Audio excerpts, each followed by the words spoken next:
Welcome, everyone. Thank you for attending our event. We will wait a few more minutes before Dr. Roy Mason's presentation so everyone has a chance to join.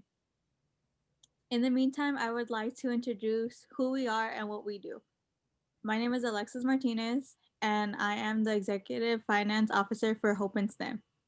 The Phi Sigma Alpha chapter of Hope and STEM is a local chapter of the National STEM Honor Society, well as a club at MSJC, or Mount San Jacinto. We stand for honors excellence, opportunities for growth, perseverance despite hardship, and equity for all. We encourage students to participate in science, technology, engineering, and math, and so much more. We also recognize the achievement of our members with awards and seek to engage unrepresented youth in STEM, such as women and minorities. We lead with honors work and projects and build awareness of STEM topics and issues. We encourage everyone to pursue math and minors in STEM education. We are also recruiting and we even have officer positions available for those who want to make a change in our community. We are open to everyone. If you would like more information, you can always email us at phi sigma alpha stem at yahoo.com. I will add it in the chat below if you are interested.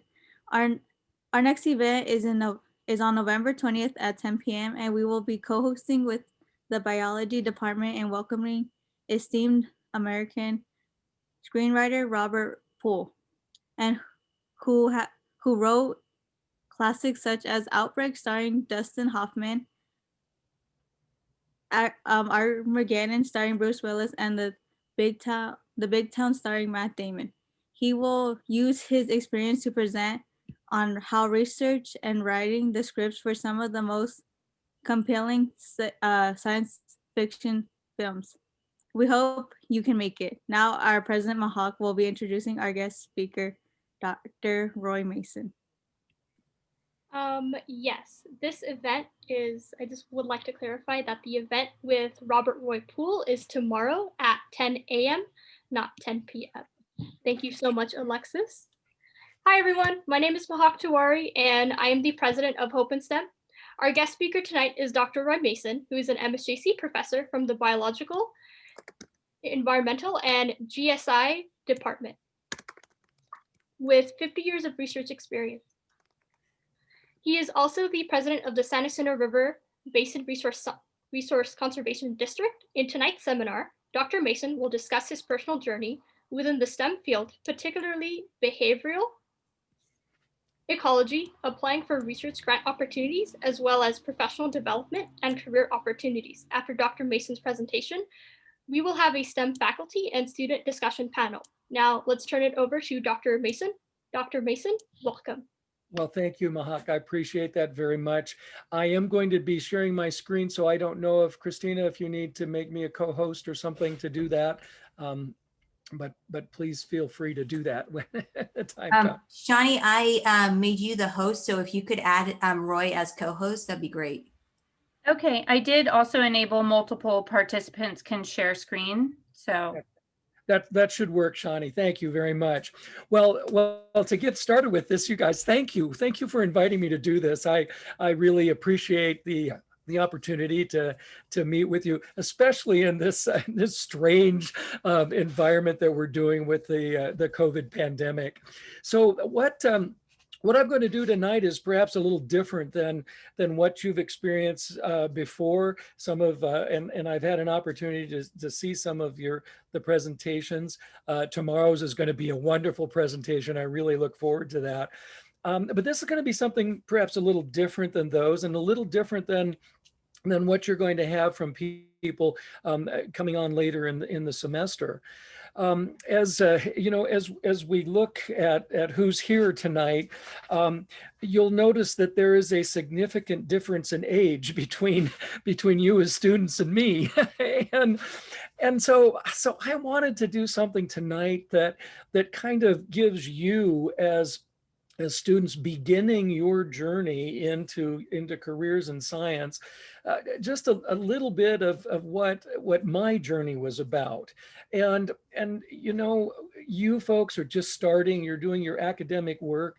Many of your speakers, certainly your advisors in the club, these are people who are really at the prime of their scientific research, their scientific careers. And contrasted to me, I'm at the end. I've had an amazing, amazing career. And so I wanted to talk a little bit about this. And one of the things that I thought I'd like to do is to start this with my presentation that really looks at where you folks are by looking back at where I was. So I'm going to open this, if I can share my screen here.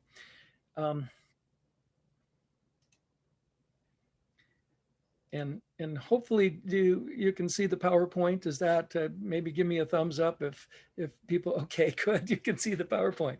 I'm calling this presentation "Blowing in the Wind: A Personal Journey," and I wanted to start it with a little bit of maybe in a little bit different way, and basically talk about two people that I certainly developed a great deal of respect for in my academic career, and one of those was President Franklin Delano Roosevelt. Very early on, I had come across this quote of his: "We can always build a future for our youth, but we cannot always build a future for our youth, but we can build our youth for the future." And this has really been a motto that I've carried on once I got into my career, based on a lot of what my experiences were. I certainly was looking at a future that I had planned out that changed dramatically. The world changes around us, and sometimes we just have to roll with those punches. So again, I've kind of taken this quote of FDR to heart. Incredibly wise person. Another quote that I took to heart is this one, coming from what this blown is all about. And so I'm gonna stop my share here and share another screen with you. And please bear with me. I know this is kind of different, a different approach to things, but this is a poet. A poet from my generation, introduced to me by my freshman college English instructor. Remember, this was the 60s, and going to school in the 60s was kind of different than previous and different than now. So I'm going to play this with you folks. And actually, let me go back to my screen share here.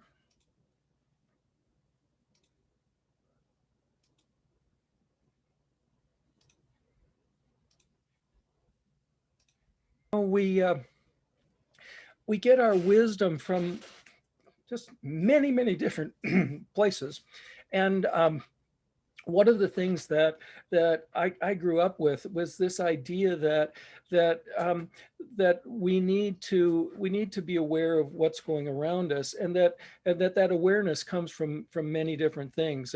But it wasn't really till I got to college that idea began to be expanded for me.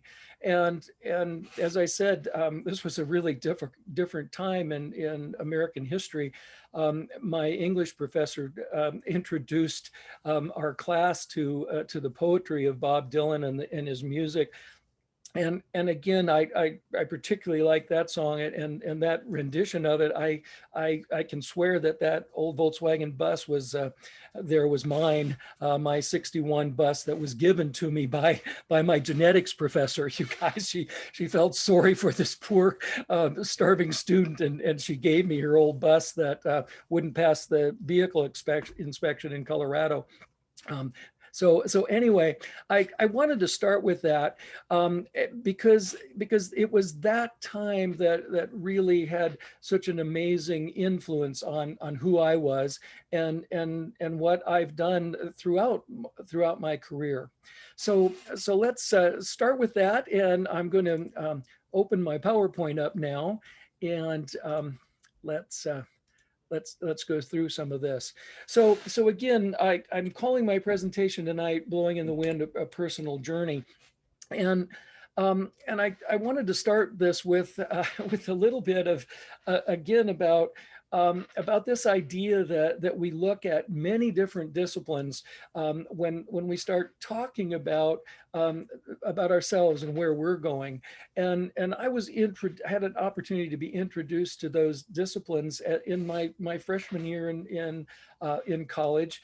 And one of the ideas that I was introduced to was this idea that throughout human history, whether it was from the work done in literature or history or anthropology or human geography or biology, this idea that part of the evolutionary journey that we as Homo sapiens have taken has been this idea that we think about who we are as individuals in our societies and where did we come from and where are we going, and that concept just played into all of these different disciplines that I was being introduced to in the 60s.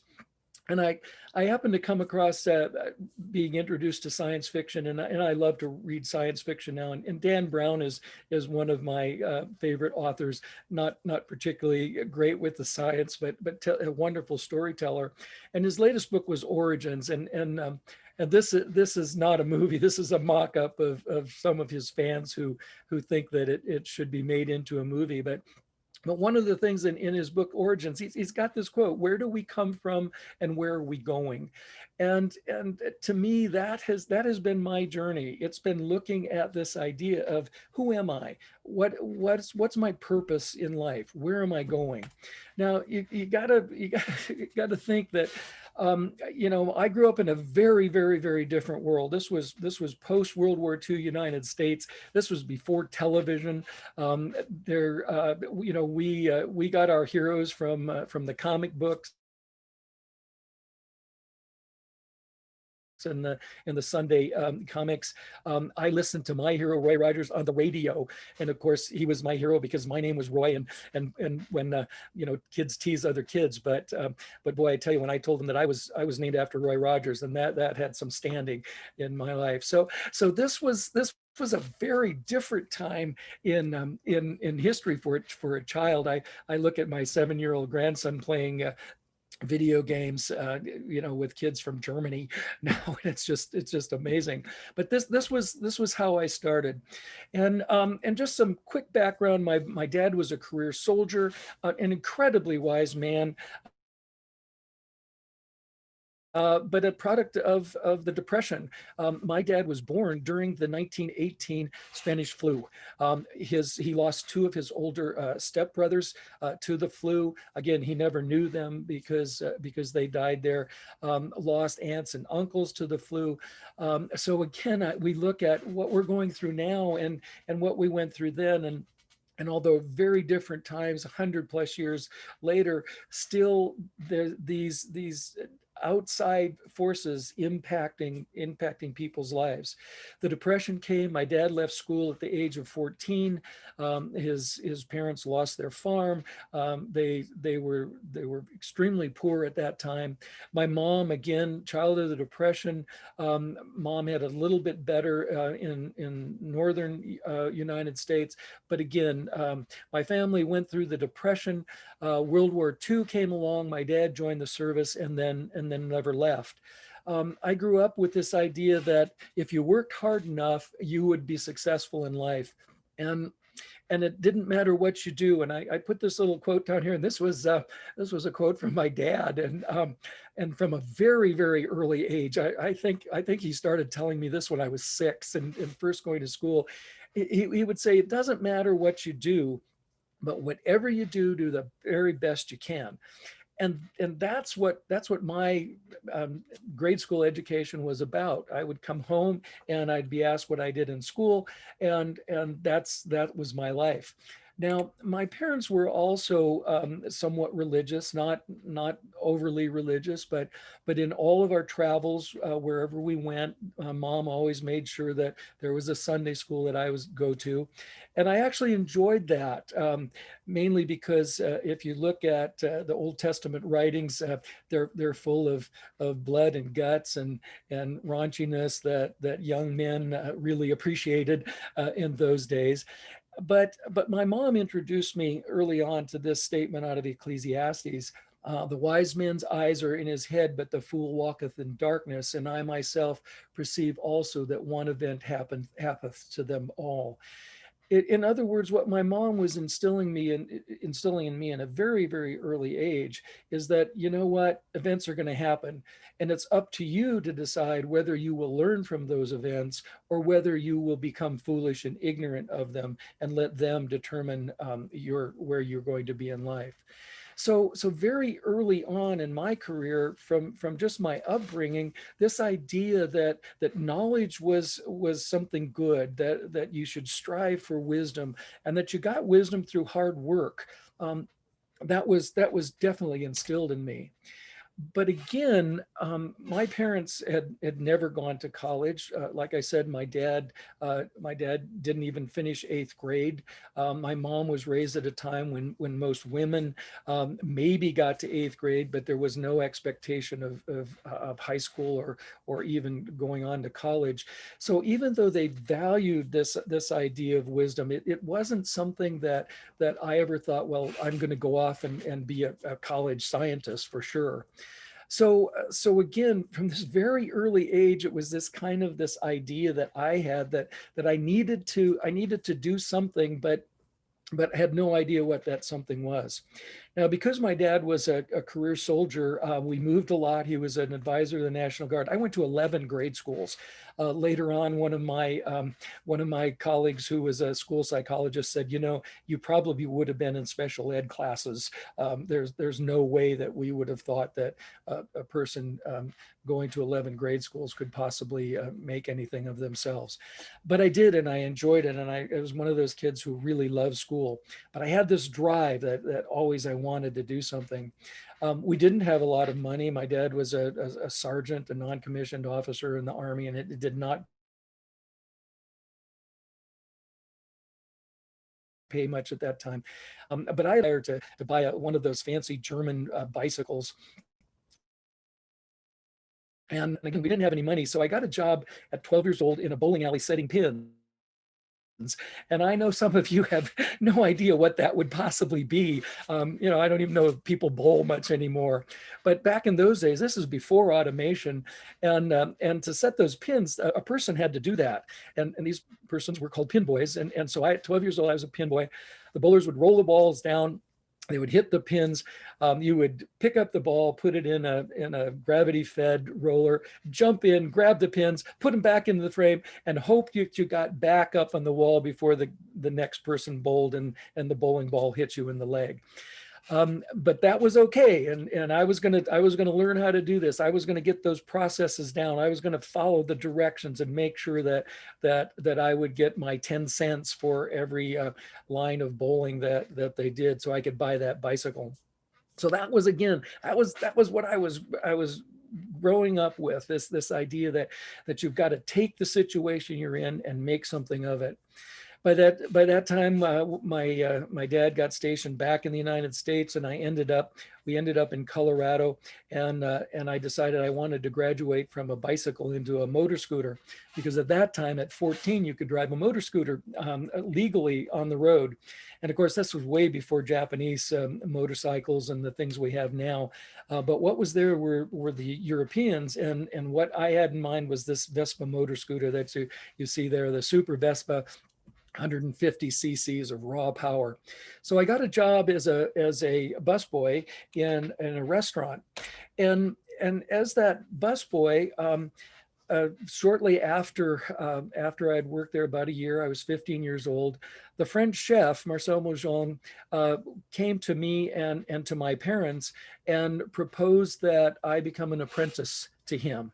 So so that sounded like a wonderful career to me, and it sounded great to my parents. So I ended up becoming an apprentice to a French chef, and the rest of my high school career then was spent being an apprentice to the chef, going to high school. I loved school. I participated, but 3 nights a week I was there in the restaurant. Every weekend, every summer I was there. Every holiday I was there. So by the time I graduated from high school, I was ready to take over a chef position in a supper club that my boss had purchased. But something happened, and that was called the Vietnam War. And unfortunately, you didn't get a deferment for being a chef. And my father, being a career soldier, by that time he had retired, but had gone back to civil service. My father had cautioned me, and he said, you know, if you've got to go into the Army, you need to go in as an officer. You do not want to go to Vietnam as a private, the way he had entered. Well, my dad had no idea what college was about. So an Army officer to my dad was, you went to college and you became an engineer. So, okay, I switched my chef hat and signed up to go to college with the idea that I'm going to be an engineer because that's what my dad told me I was going to be. Well, again, Dad had no idea about it, and I had no idea about it, but I did know that you could get a college deferment. So my thought was, well, I'll be an engineer, and then hopefully 4 years later, the war will be over. And then if I want to go into the military, fine, and please my dad. But if I don't, maybe I'll go back and be a chef again. So that was my career goal at that time, and that's how I got to where you guys are starting. So that going to their total serendipity, not really having any pre-notion of doing this, I ended up in this incredible world that opened up to me. Going in thinking I was going to be a STEM major, the engineering major, they didn't even call it STEM at that time. but that first semester, I was introduced to all these amazing different ideas, and one of them certainly was my biology professor. Another one was an anthropology professor. Another one was this incredible English professor who taught English with Bob Dylan songs. But my biology professor was a brand new professor. It was his first year out of getting his PhD, his first college class that he had taught at the University of Colorado, and he was a science fiction buff, and so a lot of what he did, he framed in this fictional science way, and he introduced me to this character, to this writer, Arthur Clarke. And Arthur Clarke was very prolific. And Arthur Clarke stated, any sufficiently advanced technology is indistinguishable from magic. And that excited me. That was something that, wow, this is neat. And you have to remember that the technology he was talking about at the time was telephones, the old dial telephones and televisions, black and white TVs, nothing like we have now. At that same time, I got introduced to another scientist who authored many textbooks, C.C. Starr. And C.C. Starr had this quote, magic gives us what we want, science what we need. And that just opened up these new ideas to me about, wow, this is how I can pursue that knowledge, that wisdom that my mom and my dad had drilled into me. So because of these people that I had met, I decided I wasn't going to be an engineer, I was going to be a biologist. But what did a biologist do? Well, all I knew about biology was you studied biology and you went to med school. And who were my role models? Well, they were the guys on MASH. They were the black and white TV shows that had fun, and yet that were talking about these horrible atrocities that went on during the war that my father fought in. So this was my entry of my eyes to science and the careers. Now that young college professor of mine was a man by the name of Donald Van Horn, and I said, brand new person in the faculty, a science fiction buff, and he introduced me to Isaac Asimov, who was a science fiction writer, but a physicist at his time. And Asimov had this quote: "Science doesn't purvey absolute truth. Science is a mechanism for testing your thoughts against the universe." And again, that just resonated so much with me, looking at trying to find truth and thinking that yes, science was where it is, but he came up with this idea that I brought in, that no, science isn't the truth. Science is the mechanism to find truth. Science is a verb. It's what you do to find truth, not the end all and be all. And so it was this introduction with this young college professor, and Dr. Van Horn became my I was assigned to him. Back in those days, you were assigned to a major professor. So I was one of the first students that were assigned to him, and he became my mentor, and later on, absolutely a friend. And that's what got me going, you guys. That's where I started this career. And I know that's kind of a long introduction to get there, but I wanted to do that. One of the things that Dr. Van Horn really got me thinking about is something that came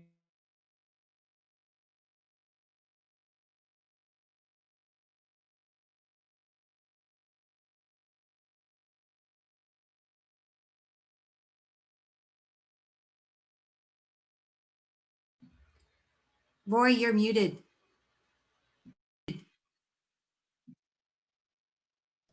oh, how did that happen? Am I back now? Yes. Oh, okay, and can you see the screen? Yes. Could you? Okay, good. Okay, thank you. I'm not sure what happened on this end. Maybe something with the internet connection. But anyway, Mark Twain said, "It isn't what you know, it's what you think you know that gets you into trouble." And that's what Dr. Van Horn preached. He said, there's a lot of things we think we know that just aren't so. And oftentimes we look at what we knew in the past, and what we know in the past is different now because of our science. And so this is how I started, you guys. This is where I were. Now, my first research came along because in those days you had to do an undergraduate research project.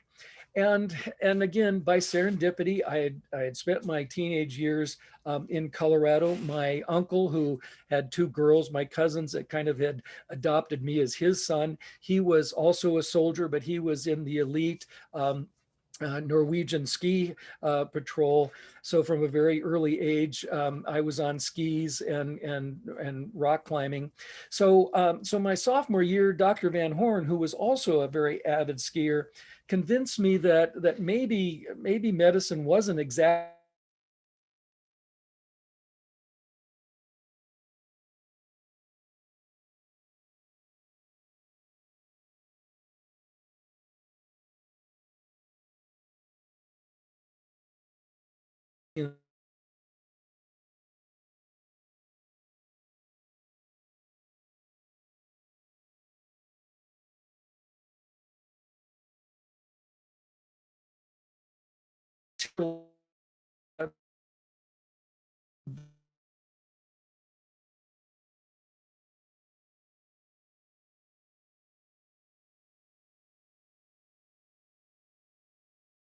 things on that ask us questions. And this field journal, we would then and that was our final. And so I'm getting so at we were going through here, and again, I had been skiing, but most of our class hadn't. So every time we stopped for a rest, we would lose some of the students. And he would say, "That's fine, stay here, we'll go on." It got to the point that at the end, it was the last part, and he said, "Okay, this is the last part. Those of you who can join me." Well, by that time, people's feet were bleeding, and most people were out of breath. But I decided I had to finish this with this course. Well, because what he said was, if you finish it, you get an A in the final. And I was going to do that. So I skied with him and he would hurry up. I know he wanted to get to the top without having to get that A to anybody. But I persisted, got to the top. We got up there and we looked out over this, and he looked at me and he said, Roy, this is what being an ecologist is all about. And it was this most amazing view of the wilderness of the Colorado Rockies. And he reached into his down park and he pulled out a flask, and he took a drink of it and he gave it to me and he said, here, Roy, this is liquid courage. This is how we get off this mountain. And I took that flask, and I was not a drinker, you guys. And it was dark rum and honey. And at that moment, this relationship between myself and my professor was cemented, and from then on, that was the person that guided me through the rest of my career as getting my undergraduate degree in zoology. As I said, we had to do a research project. My research project was looking at winter resources in Tamia sierras, the tufted squirrel in the Rocky Mountains. Did it all on skis during the winter, looking at, again, winter resources. My first real experience as an undergraduate student in doing real research. Well, it turned out that research study I had done, at the same time, Dr. Van Horn had received a grant from the International Biological Program to do research on the Pawnee National Grasslands. And he put in a special request to the university for an undergraduate research assistant. And he asked me if I would like to do that. So I got this amazing position as an undergraduate, as a research assistant. And again, the Vietnam War is raging at this time. I had to extend my graduating in order to do this, because I couldn't get a deferment unless after I had graduated. But this then took me from that original project into a real research project here with the International Biological Program, which was at that time one of the first programs that they were doing to model ecosystems. Now, one of the things that Dr. Van Horn had told me is, if I was going to be a researcher in biology, there were two things I had to do. I had to become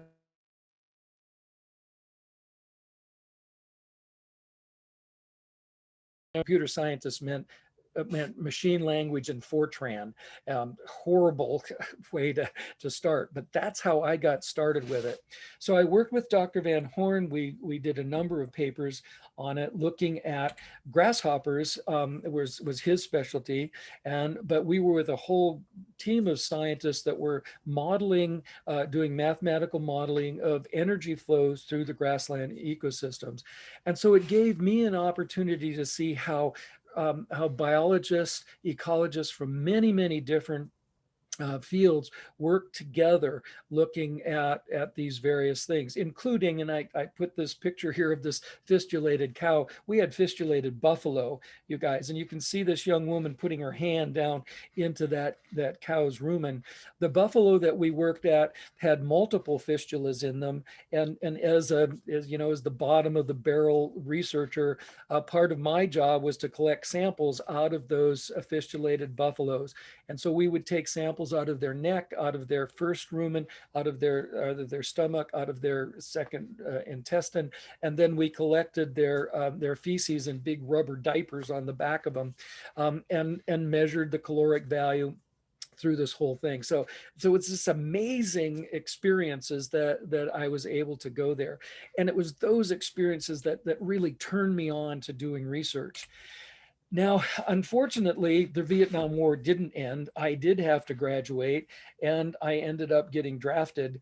But because of many of the things that I had experienced in my college, I was a conscientious objector. So I was drafted into health services. Spent some time on a ward dealing with Vietnam soldiers, but ended up getting a transfer into a program that was being run through a county health department and sponsored with the World Health Organization. And what we ended up in that time, we had many of our soldiers were coming back from Vietnam with malaria. And there was this huge concern that these soldiers coming back, because we had anophelines, the mosquito that carries the malaria parasite, were there. There was a concern that there would be a spread of malaria. There would be a pandemic spread because of this. So I ended up doing TDY duty with this World Health Organization researcher looking at mosquitoes. And I put the picture of the DDT truck here because I grew up running behind DDT trucks, playing in the DDT mist. And my wife says that's why I kind of do this now and again. But this was, again, an incredible experience, an applied research experience working with this World Health Organization scientists, looking at epidemiology and looking how ecology connected to that. That ended up turning into, I finished my work. I ended up getting a full-time position as an environmentalist with the health department. Again, this time going away from, of course, Silent Spring had been written by that time, and there was a real concern with the environmental movement. So looking at biological resources instead of organic resources to control the mosquitoes. And I ended up doing some amazing research with Gambusia affinis, the mosquito fish.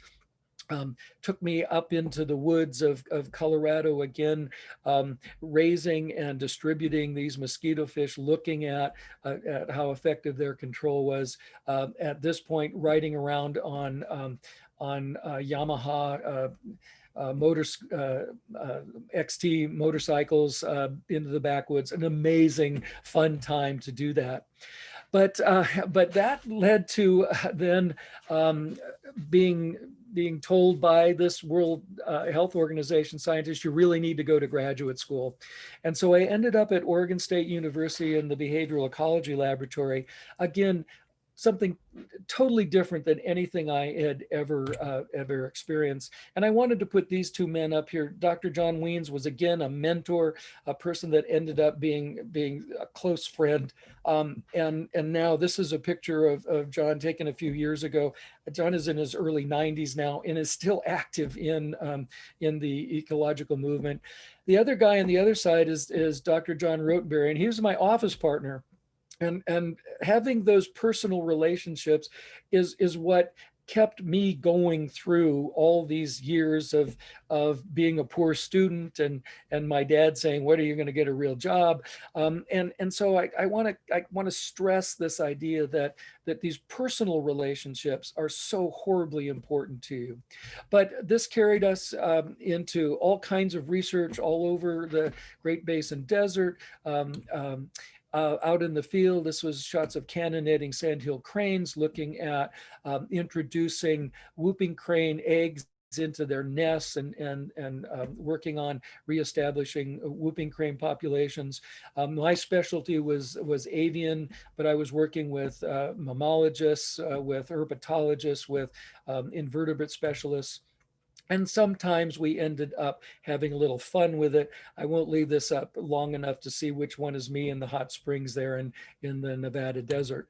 But after there, I went back to do my PhD research and back into the woods, looking at winter resources, again, from some of those original experiences in Colorado in avian communities.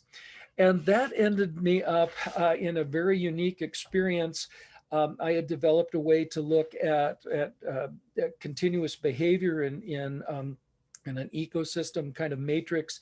A professor had visited us from Poland, looked at my work and decided that it was again something that he would like to do in his lab. We ended up having an amazing relationship. That old bus I showed you, we ended up leaving my house at about 8 o'clock one night from Corvallis, driving to the redwoods. As a young man in Poland, he had wanted to see the redwoods all his life. We drove down there straight, let him take pictures, and drove back to Portland, and he jumped on a plane to Warsaw the next afternoon. But because, again, of those personal relationships, 6 months later, I was invited by the Polish Academy of Sciences to come and do research in Poland. I applied for a grant through the Smithsonian Institute to fund the project, and ended up doing research, spending 6 months in Poland studying birds, studying Passer domesticus, Passer montanus, and other birds that were of interest to young men at that time. Looking at totally applied research, comparative behavior in sparrows. Came back that Poland was communist at that time. The relationships of science there were all very applied. So even though my research was more of a theoretical, the lab I was working with was bird predation on crops, again, tying back into the work that I had done with Dr. Van Horn.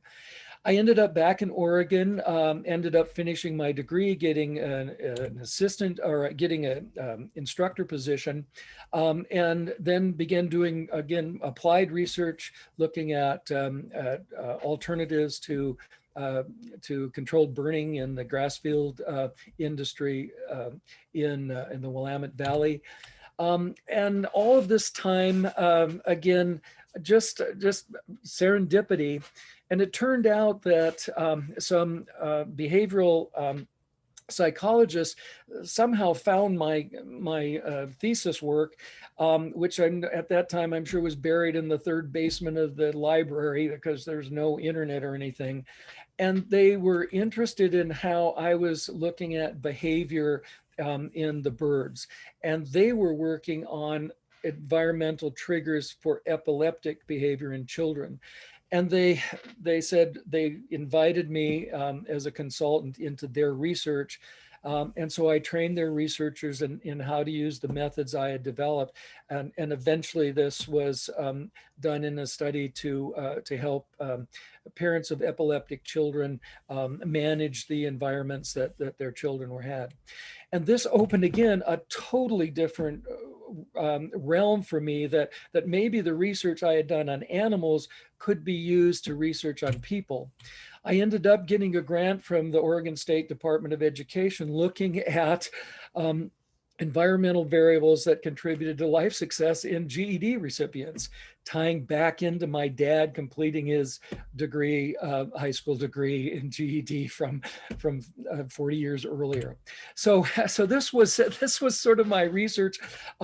Again, being an instructor pays nothing. I got seduced by the dark side, ended up with a career in college administration, spent the next 20 years of my life having opportunities to become an administrator at colleges, ended up spending 18 years as a community college president in 3 different states, ended up here in California, had 2 heart attacks, and ended up back in the classroom. But all during that time, I was interested in research. In the 1980s, after the Yellowstone fire, I went back into the woods looking at winter resource allocation in the avian communities in Yellowstone.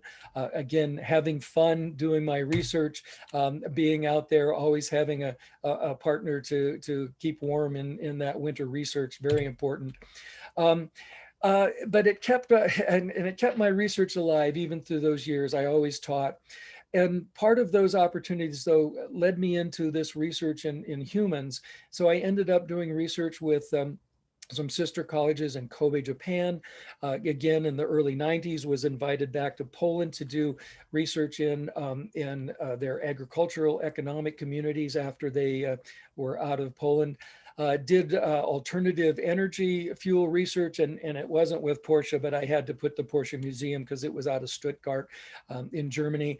And then doing, again, distance education research with the United States government, had an opportunity to actually go out on the USS Enterprise and look at how we might be able to provide distance education to the crews on those ships. Again, had an opportunity to to do field research. I had a number of grants, National Science Foundation grants, looking at fossil fuel generations in Alaska, looking at hypoxia in the Gulf of Mexico. And then an amazing opportunity which allowed me to take 2 of our MSJ students to spend a month in Denmark looking at alternative energies in agriculture. So, so this was kind of it. I'm still involved in some of the research in Denmark. They're looking at fossil fuel, being fossil fuel free by 2050. Some of the areas I work with are already almost there. So that was my journey, you guys. And I ended up here at the end, an incredible career that, like I say, I had absolutely no idea that I would ever take. And I hope that that's kind of introduced you to maybe what you're thinking about doing. And it's not all that important that you've got to that you've got to make up your mind right now. And I just wanted to end with this kind of thing again.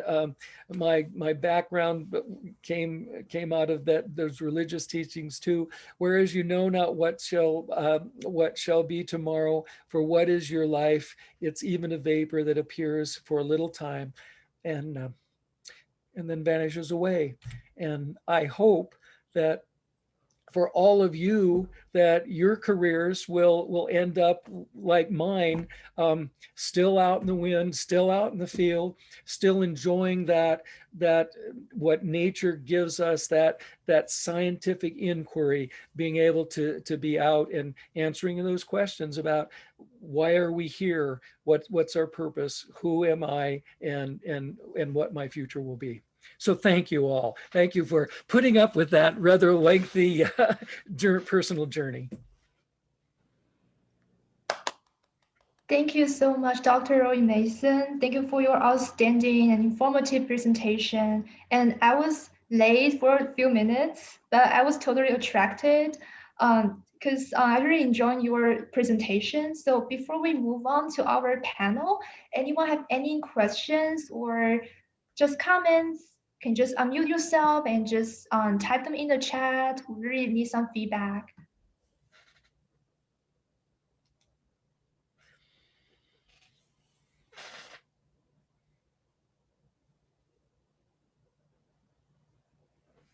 Smart roads are a good way to increase our efficiency, and that'll help us not be on fossil fuels by 2050. Those roads that harness energy from the movement of cars above them. You know, there are so many amazing technological advances that we can look at now.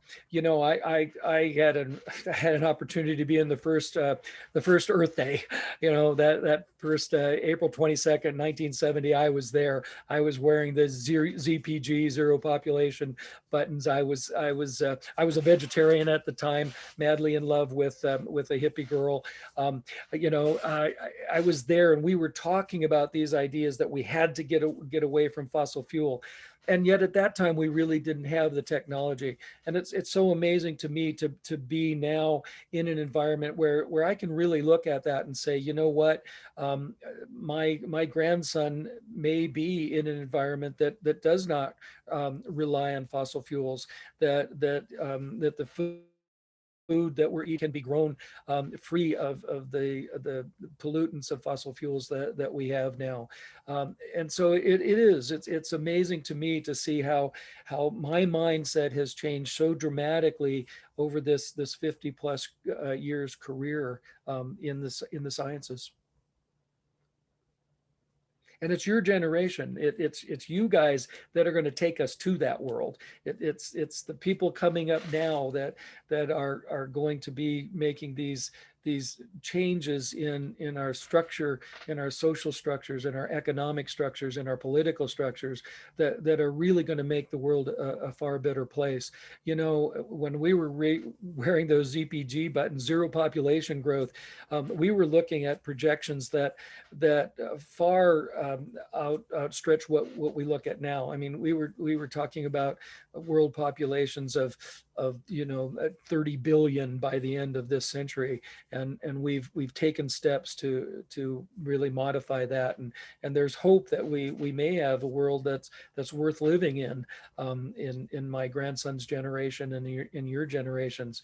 And that's still, my hope for your future is that you won't have to put up with things like international pandemics, in it, because it's your generation, it's the generation of our young scientists that are going to solve those problems for the rest of humanity.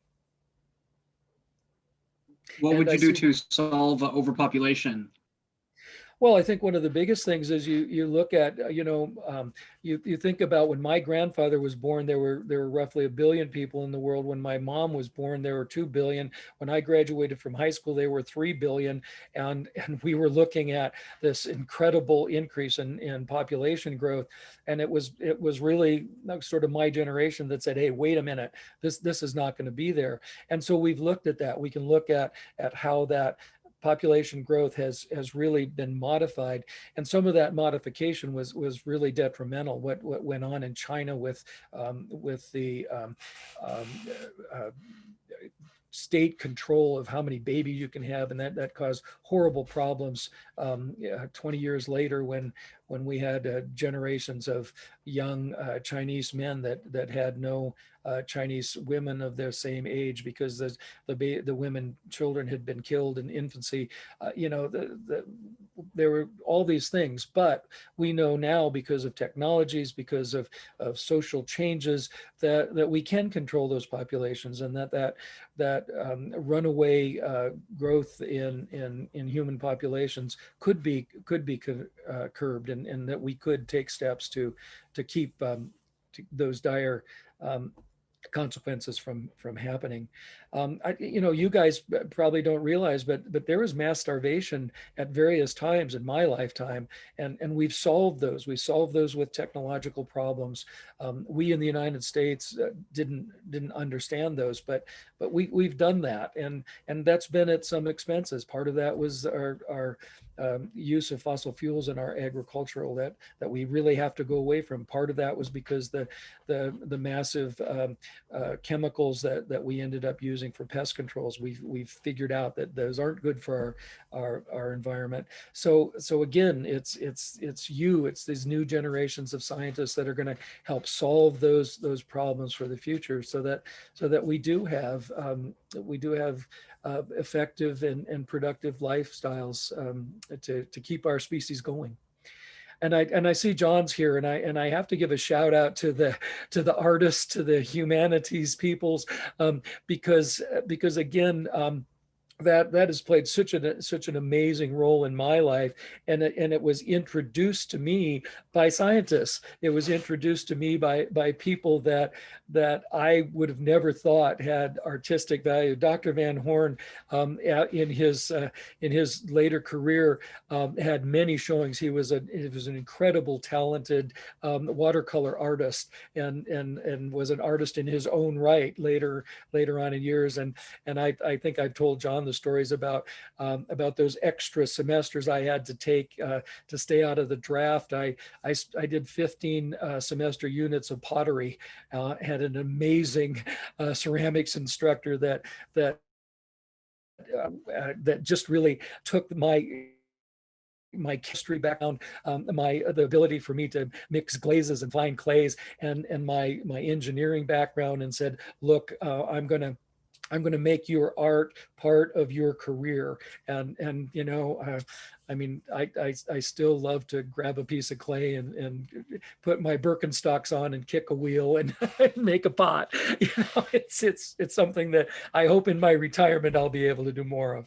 So again, I just if I can tell you guys as new students, embrace the experience, embrace the science, but don't forget that there's a lot of other life out there too, and embrace what those lessons that life can give you.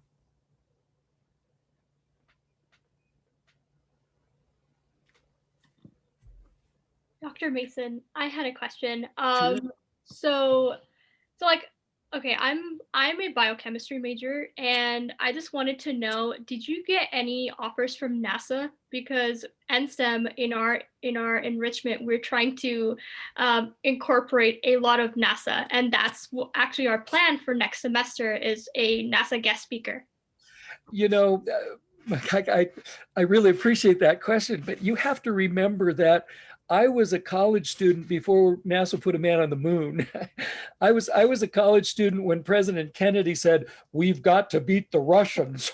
You know, the Sputnik had just been the first satellite to leave the atmosphere, put into orbit around the Earth in 1957. It was such a totally new world. NASA was just this fledgling new agency that came about because of the Kennedy administration. So no, I wasn't part of that end of the sciences. And I look at that now and I go, oh my gosh, the thinking about being an ecologist and working on what life would be under the dome on Mars. You know, what are the ecological things that have to go into consideration of us as human beings being the interplanetary aliens that go out to these new worlds. I mean, things that I would have never thought about in my college career, and you guys can think about those. It's going to be your generation that are going to be up there, that are going to be those first Martians, human Martians that are out there.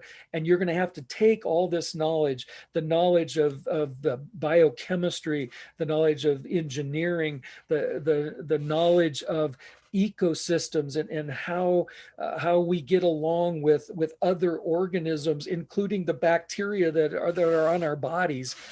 You know, amazing kinds of studies, ecological studies that are there. And again, had anyone told me, you know, when I was sitting in your position that we'd be looking at that, I would have said that's part of that science fiction. That's part of that Arthur Clarke quote that he said that, you know, that this magic is just technology that hasn't been discovered yet. So no, you know, NASA was not even part of my mindset back in those days. Thank you so much, Dr. Mason, for answering my question, because every time I'm on campus, unfortunately, we're not on campus, but every time I'm on campus and I see you, I'm like, I want to talk to Dr. Mason, but what should I do? And I remember the first time when I met you, if you recall our meeting in the LRC one time, and I was like, he's very humble and he's very sweet. So I in a way, I kind of look up to you. Well, thank you, Mahak. And you know, I really wanted to stress this. You know, I see my colleagues there, and I see these young people, and Shawnee and Z and Rosaleen and Christina and John.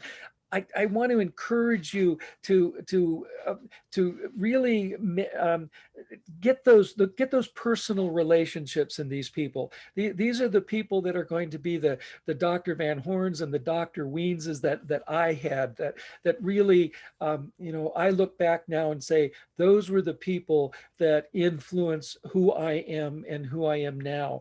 And certainly my parents were amazing, but it was those college professors that decided, you know what, they're going to take a personal interest in me. And that's what I know these faculty members that are here tonight and that are part of you, they want you to succeed. And so take advantage of those relationships. They're going to be things that are with you the rest of your life. I definitely will. Thank you. And my advisors, Shawnee, Michael, they've been absolutely wonderful. And I'm really happy that they're part of NSTEM. Um, And you know that's something else, and I know it's different people there, but you know, when I was going to college, there were not community colleges in most places. This was before that, and I look at when I was teaching the biology majors classes, you know, I looked there that you know, we had 25 students in my classes. I knew every one of my students personally. I had a relationship with them. When I did my first college class, which was the majors biology class at the university, we had 500 students. I was lucky that Dr. Van Horn took a personal interest in me. But of those 500 students, after our first exam, which was like about a third of the semester, half of the students dropped the class. We lost half of our students. That was the competition that was going on at that time. And again, I'd like to emphasize to our students, take advantage of these personal relationships you can have here at the community college in your first 2 years. There is nothing like taking an organic chemistry class from Rosaleen where you have 20 or students in it, rather than taking it at the university when you have 300 students in it. It's just a total different experience. So take advantage of these 2 years that you have getting ready to go on into the university. It's well worth your while. Thank you so much once again. You're very welcome. And you guys, when we get back on campus, anytime, I love to have students come by my office, 314 there in the biology lab. You can see my little sign outside the lab. Please stop by. The refrigerator always full of sodas and water. And I love to talk to students. So please feel free to come by. I feel bad. I made you cry a little. I'm so sorry. It's okay. And you know, that's all right, you guys. Emotion is part of life, and it's for me, it's tears of joy. It gives me so much pleasure when I know that I have an opportunity that's been given to me to help shape our future.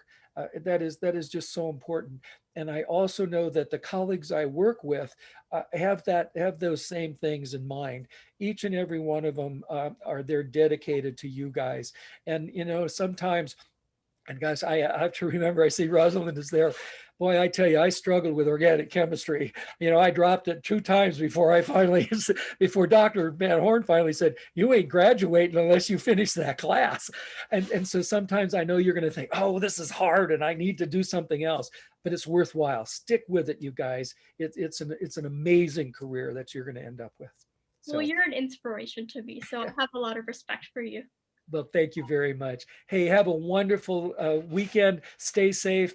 We're getting towards the end of the semester. I know it's going to be tough for you guys with finals coming up, but remember, hang in there. And again, if you ever need any opportunities or any help with anything, please feel free to look me up. Okay? Of course. Well, here at Hope and STEM, you are welcome anytime. Thank you very much. And I'm looking forward to your presentation tomorrow morning. That's really exciting. Some of the movies that I really still watch. I had to get rid of my VCR, but I did get them on DVD, so I can watch them. Take care. Good night, you guys. Thank you. Thank you so much, Dr. Mason, for coming. Bye-bye. Bye. Thank you, Dr. Roy Mason. So now just let's move on to our speaker panel. So we will have 5 faculty speakers and 3 student speakers tonight to share their personal journeys in the field of STEM majors.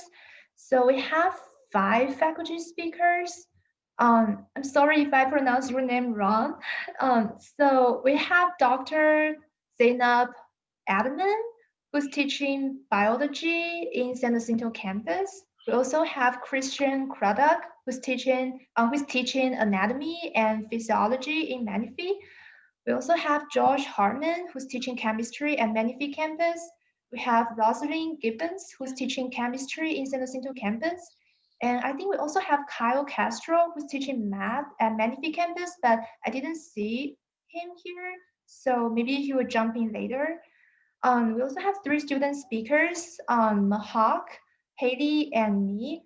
And let's start with our faculty speakers first. We don't have a specific order, so any faculty speaker who wants to start first, please just say your name and just start sharing, and the floor is yours. I'll go jump in. first. Oh, go ahead. Is it Sorry. okay? Because I was the first one to be introduced. Sorry Oh, about that. sorry. I just, I've got my kid here waiting. And my last name is A. And Sorry. I'll go for it. I'll be You quick. can go if you. I'll be quick. Okay. Let me share. Yeah. Here we go. Just wait for it to go full screen. Right. I'll be 15 minutes. Okay, so this first slide, as you'll gather from my accent, I'm not from around these parts. So I'm from the UK, specifically England, and that is where I'm from, bang, right in the middle. So it's basically the furthest place from the ocean. So I'm just doing a bit of a intro first because I come from somewhere else. So this is, I got my old man to take today. This is where I was born and raised. This is the slide that this is the swing rather that I used to swing on when I was a kid. In general, things are a lot smaller, as you may gather in the UK. This is actually 2 houses, semi-detached, and all the cars and everything is just generally smaller, but there's a lot more water and greenery, as you can see as well. And then I just moved it on and a few more things in about my background, just to give like kind of an historical perspective. So this is the city that I was from, called Tamworth, and this is the castle here, and here it's a Norman castle from the 12th century, and this wall of the castle was something I used to climb up as a kid, and I only more recently found out that this is a very fine example of early Norman herringbone brickwork, but you know, used to climb up because I guess you got to do what you got to do. And this guy here is a statue of a guy called Robert Peel in Tamworth city centre, and he was the prime minister twice in the 1800s, and he actually got the police force started in London. Okay, and final one for Tamworth, which my mum told me had to go in. This is called the 19 Arches, and this was built by a guy called Robert Stevenson in the UK, and it's one of the first very, very long bridges, 19 arches, and is 865 feet long. And finally, food, very, very different and very, very special things to me in the UK, kebabs. I would consider that the region where I'm from is home to what I know as the finest Indian cuisine, okay, and of course the famous fish and chips. And there you have my local fish and chip shop. And we couldn't leave out the pubs, okay, so pubs are very, very special places in the UK. We go there and we drink warm ale, and it is these 2 pubs here are where I spent quite a few of my more formative years. So getting on to what I was meant to talk about tonight, so education. This here is the first school that I went to called Anchormore Primary School, and actually it's a primary and middle school, so both schools are combined in the UK, and obviously when I went there was, for me, very little structure compared to what I see now in the US system, with my son going to school who's in 2nd grade and all the different tests and so forth they had to do, whereas when I was at school you just really had a good time and hopefully you made it through the day and didn't come back with too many bruises and cuts. Then when I successfully finished here, primary school and middle school, I went on to upper school, which is the equivalent of high school in the UK, and it was called the Queen Elizabeth Mercian School after Queen Elizabeth. So there's lots and lots of schools in the UK called Queen Elizabeth schools. And then from there, basically that's when crunch time came, when I was basically 16, 17 years old in high school, and I had to think about what I was going to do afterwards. And my parents were basically at a bit of a loss.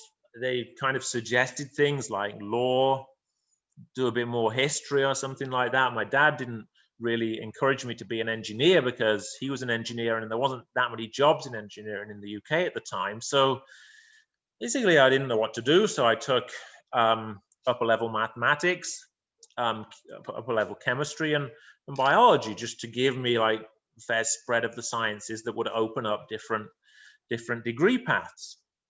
And so basically when I finished, I did okay. I got some fairly decent grades from school, and I went off to Warwick University, which is called Warwick University because it sounds better than actually where it is, which is in Coventry. They call it Warwick University because obviously Warwick is associated with Shakespeare.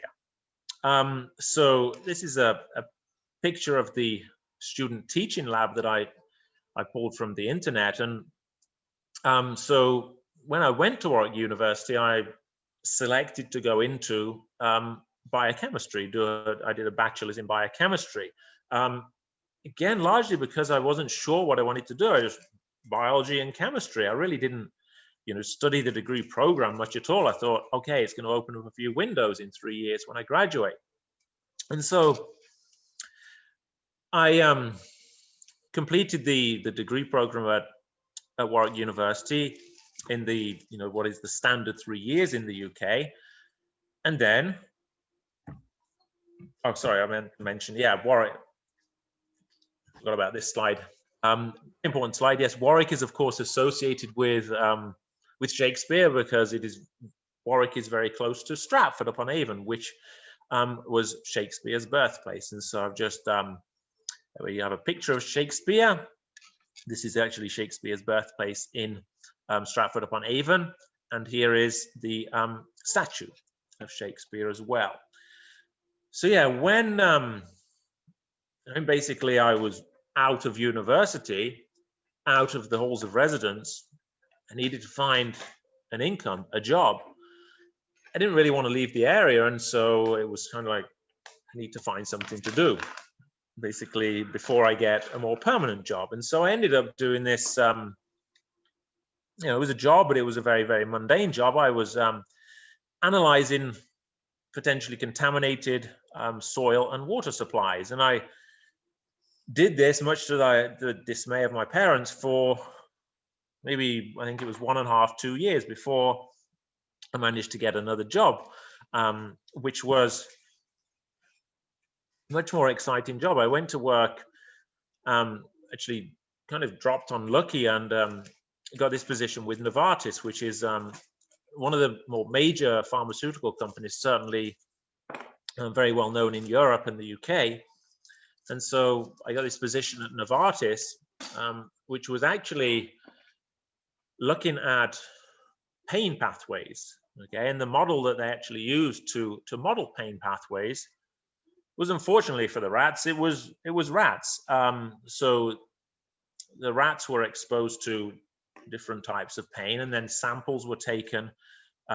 Basically, ear clippings were taken from the rats, and the expression levels of different genes were analyzed. Now, this was way back in actually 2003 or so. So things took a long time. Then, the sequencing ability, the ability to sequence DNA has obviously progressed, as you're probably aware of. So much more is known about the transcription translational processes and different pathways now. So I was really working on this at a long time ago, almost 20 years ago.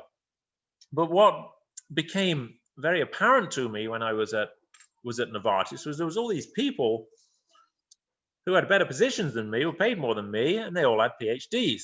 And so I was offered to, a more permanent contract at Novartis.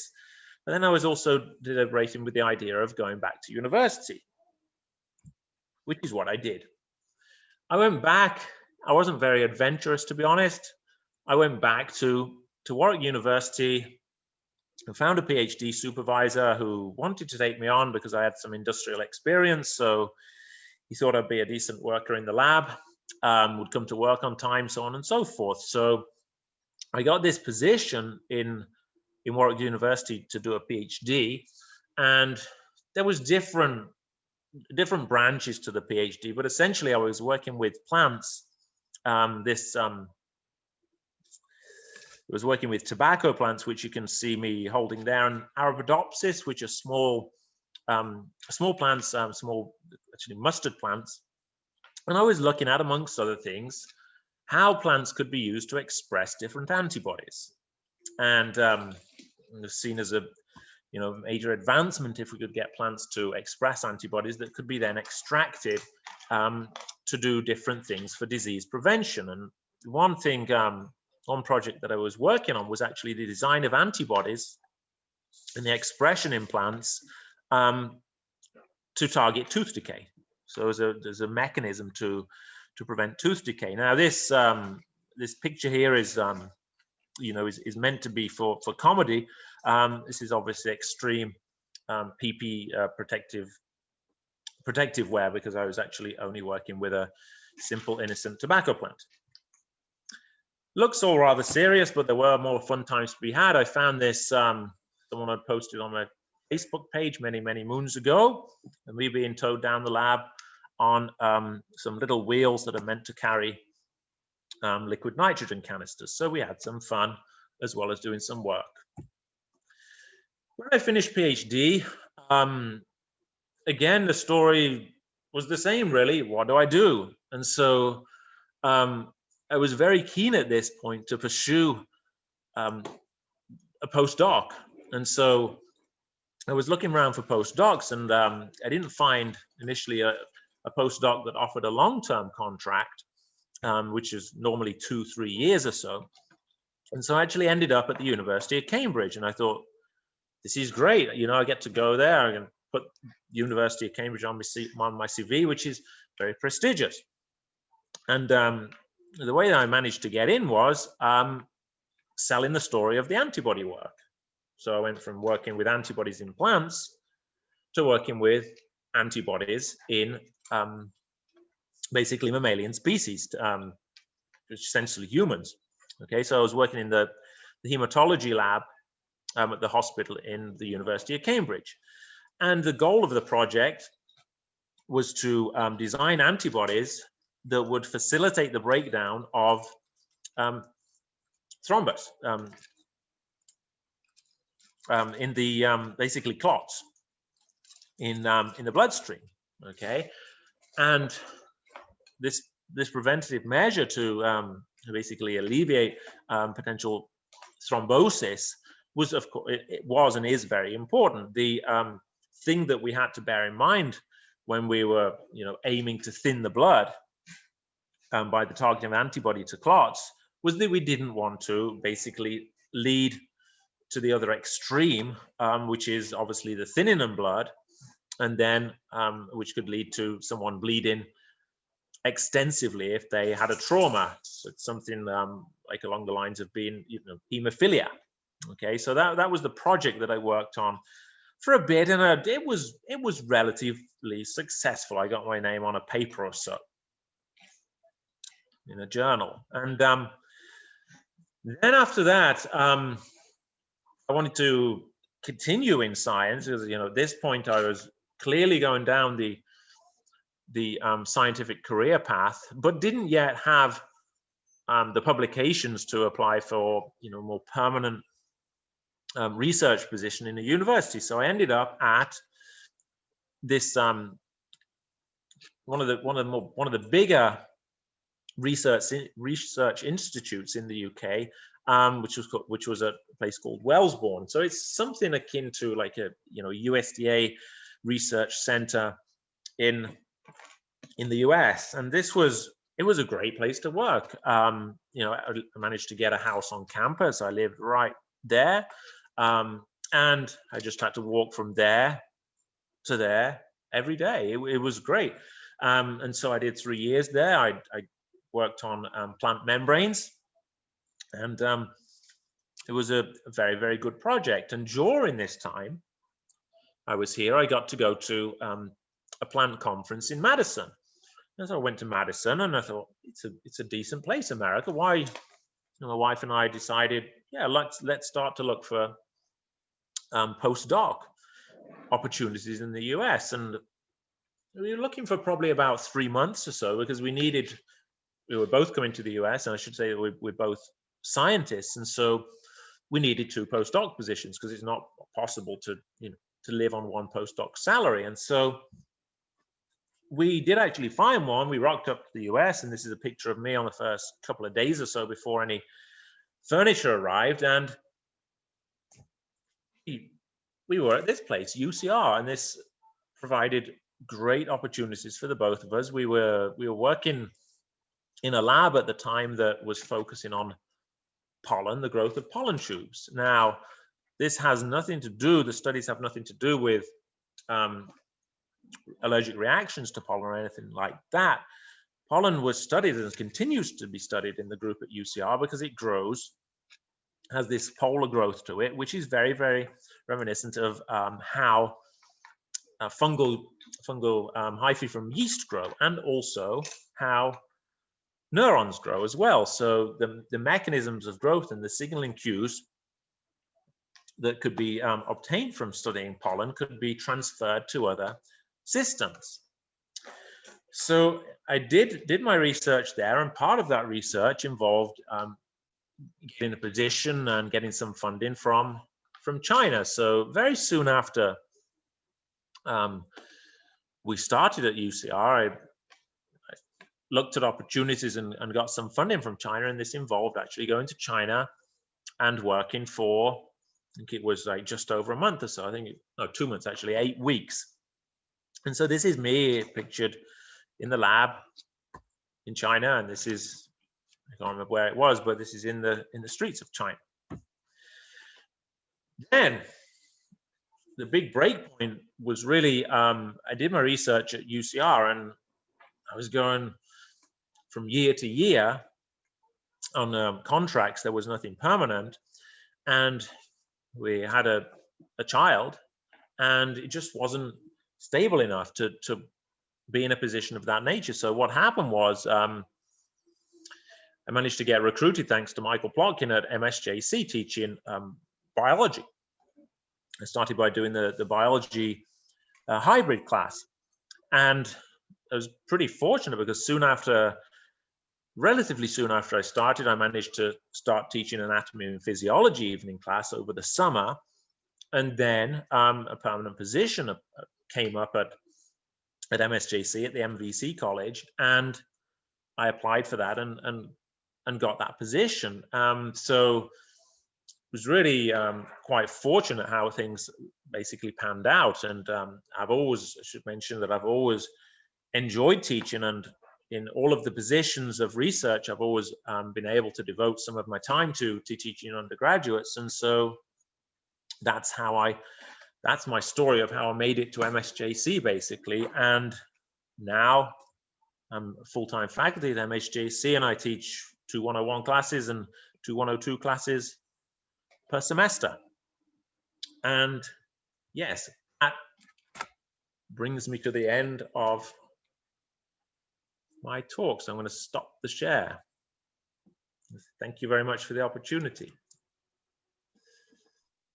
Thank you so much, Dr. Christian Craddock. So if you have any question, please reserve your question. We will leave some time at the end of the panel for all the panelists to take questions from the audience. So I think Dr. Zeynep, you want to go next? Of course. Yeah. Thank you for having me. By the way, this is amazing, exciting. See, I brought my 8-year-old daughter so she can be inspired by you guys. And hopefully she will be like you, once she understands how important sciences are. I'm pretty much like everybody else. I started everything in a remote location in the beautiful country of Turkey. That's where I was born. For all of you who don't know where Turkey is, it's right next to Greece, underneath Russia, above Iran and Syria and all that crazy area. That's where we are. And I pretty much started my undergraduate at that very, very good college there. And the curriculum language was English. So in my whole entire life, I never once studied biology in Turkish, by the way. This is so funny. And then I did my master's there on plant biotechnology, where I swapped genes from common bean to lentil. So the insects that eat the lentil, they cannot digest their starch and they die, and you don't use any chemicals and whatnot. The horrifying GMOs and all that fun stuff. But when you understand, it's actually really, really fun. Then my then boyfriend, now husband, decided to go to America to study mining engineering. I don't even know what that was about, but he was like, I'm going to be a mining engineer. I'm like, okay, go. And then he ended up in Missouri Rolla. It ends up being the second best mining school in America. It turns out he did a master's there, but I wasn't going to leave him. It took me like 6 months to get him to date me anyway. So I wasn't going to just let him go like that. I decided to follow. I said, I'm going. So I ended up in Iowa, which was like the closest place that I could do PhD to him. So I went to University of Iowa for my PhD on biochemistry. And I worked on X-ray crystallography there, a lot of biophysics, hardcore biochemistry on a protein called calmodulin. And then all that knowledge and X-rays and 3D structures of proteins and whatnot, those were so much, they made so much sense to me. I loved the topic. But at the same time, I kind of wanted to go to a little bit of virology, pathology, if I could, just to study how the viruses enter cells. So I wrote to a couple colleges, universities, and then to the professors there to see if they would take me as a postdoc. And at UCLA, an amazing virologist named Ben Hurley actually decided that I would be a good fit for his lab. And then he took me as a postdoc, which he was working on a virus called Nipah virus, which is one of the deadliest viruses that we know right now. If you have seen Contagion, the movie, that is the virus that I studied. And actually, I was there when the movie was made. And a friend of ours was the BSL-3 facility coordinator. She was the scientific advisor on the movie. And actually one of the structures on the movie, we published it at a paper before even the movie came out. So it was like an exciting time. But Outbreak, actually tomorrow, Bob Poole is gonna talk to you about how he wrote Outbreak. And he was one of the biggest inspirations for me. So we're going back to what Roy said about getting inspiration from any different, every which way is actually really correct. I watched that movie maybe 1,000,000 times. In fact, when I started teaching at Chapman University for the honors program, I stalked Bob and I was like, you have to come and talk to my students. You have to come talk to my students. And he was like, enough, I'll come. He was at the end of the day, he was resigned and he couldn't get away from me, and finally ended up bringing him a couple of times to the campus to talk about some of the research he's done. But anyway, so I was at UCLA for 6 years. I did a lot of structural biology there as well, worked on a $5 million machine, electron microscope, did electron tomography of the virus to figure out all the spikes and nice, on coronavirus, you see a picture, there are spikes coming out of it. So there are spikes like that, protein spikes on every virus and every pathogen, if you will, that makes that attachment to the human cell or the host cell.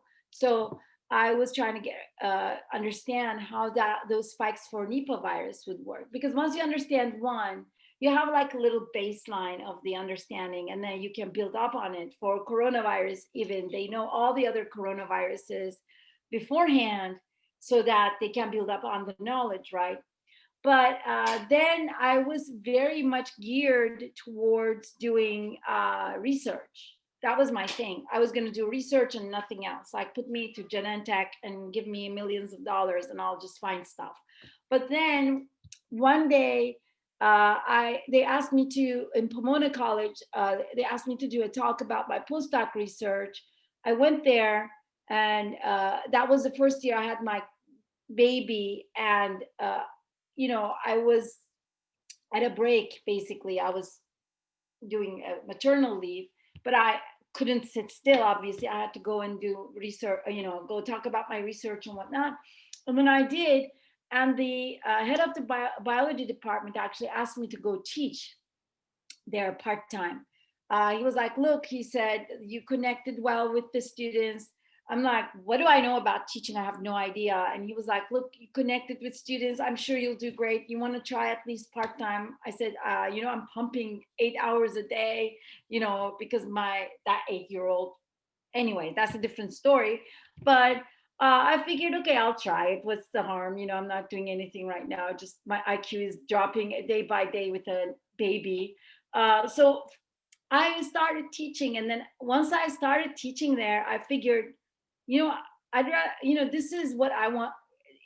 I don't know why I never considered it. It never occurred to me that I could teach, and I wanted to teach. But for some reason, that experience, basically, I was like, I'd rather do this for the rest of my life and nothing else. It was like a revelation, click, bulb, I don't know, coming on, whatever you want to call it, or some invisible force slapped me in the face and went like, just explore other things, But that was it. And after that, I was like, you know what? Don't want to do research anymore. This is instant gratification. When you talk to a student and they understand something, that adrenaline cannot be explained. You just say, I said something and they understood. That's the connection. And that I started chasing that, basically. Then I started at Chapman University. I was at the honors program. I was teaching for the honors students there. And, after that, I ended up at Mount San Jacinto College. I'm teaching microbiology at the San Jacinto campus. But I don't want to, stretch this too long. I kind of want to give you my 5 cents on it. Do not ever think that you cannot do something. That is the basic limitation. You are the only limitation that is available to you, right? You can do anything you want. Mahak wants to go to Mars as a biochemist. She can do that, right? She cannot think that she cannot do it. All she has to do is like what Roy was saying, make the right connection, take it step by step. Another thing is collaboration, right?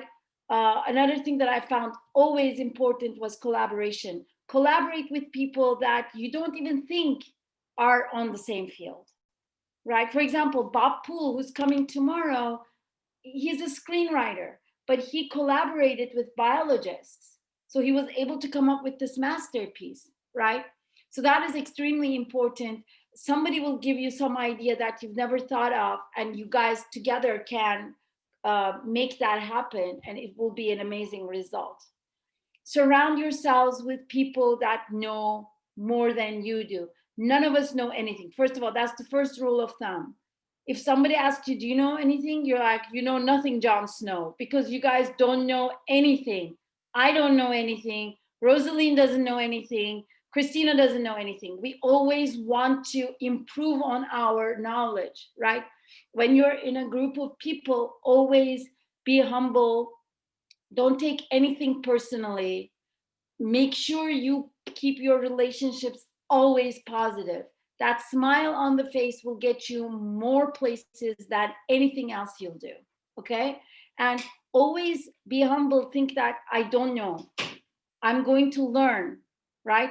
If I think I know something, trust me, there is 100 more things that you can learn on that topic, maybe 1 million more. So if you go in with that curiosity and with that mindset, you cannot go wrong. And never embed yourselves into a path. Always be like this. Like I said, my husband started as a mining engineer, and now he's teaching business school, right? I know Rosaleen will tell you too. She had a different career, and she's now teaching chemistry, right? So but if you cannot give yourself that flexibility, you'll never be absolutely happy with your choices, because you will not have allowed yourself to make choices. So those are the only words of wisdom that I have, which I don't have much, but I think you guys are all brilliant, and I'm seeing a lot of beautiful women in STEM. That is what we need, absolutely, from all kinds of different backgrounds. That is another thing. That is the beauty of a college education, because you end up communicating with people from England, from Turkey, from China, from Korea, from India.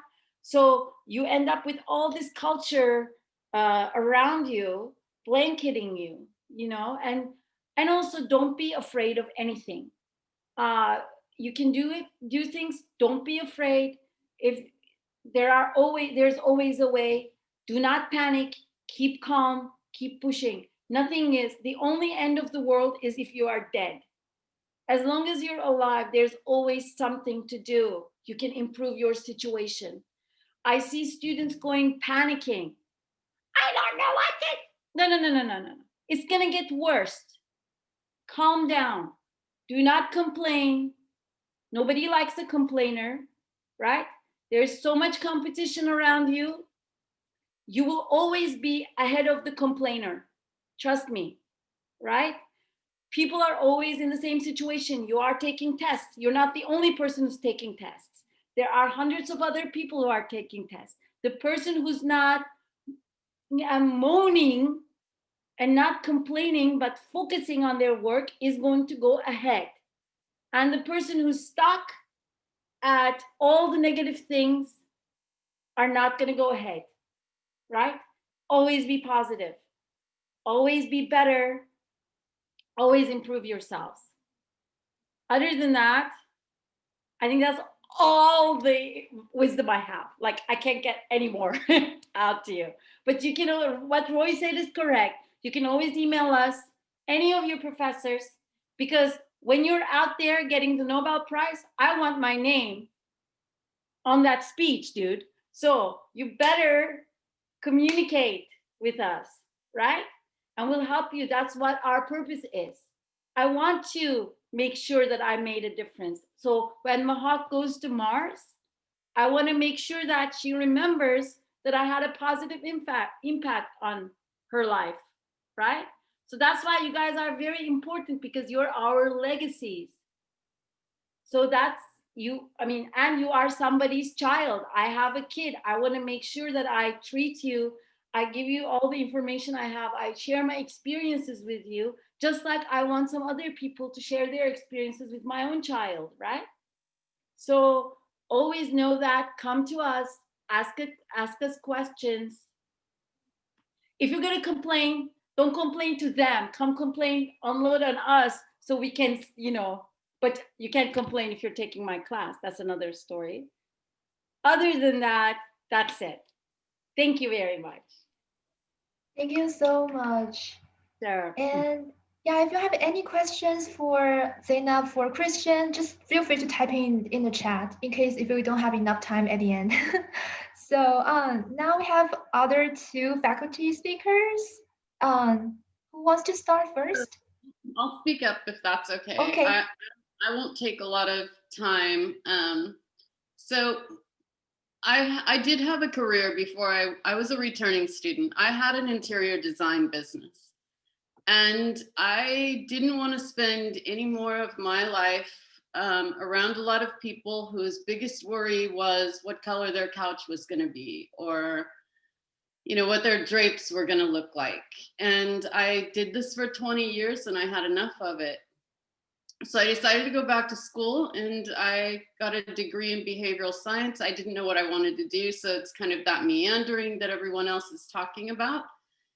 And I was doing really well in chemistry for whatever reason, who knows, because interior design and chemistry aren't exactly connected to one another, but I was doing really well in chemistry. I went to see a counselor at Mount San Jacinto College, where I was attending classes. And the counselor said, well, you're doing really good in chemistry. Maybe that's an avenue. And I said, yeah, but I'm doing good in other stuff. And I don't want to, you know, limit myself. So that counselor suggested that I get a degree in biochemistry because this would open up more than one avenue for me.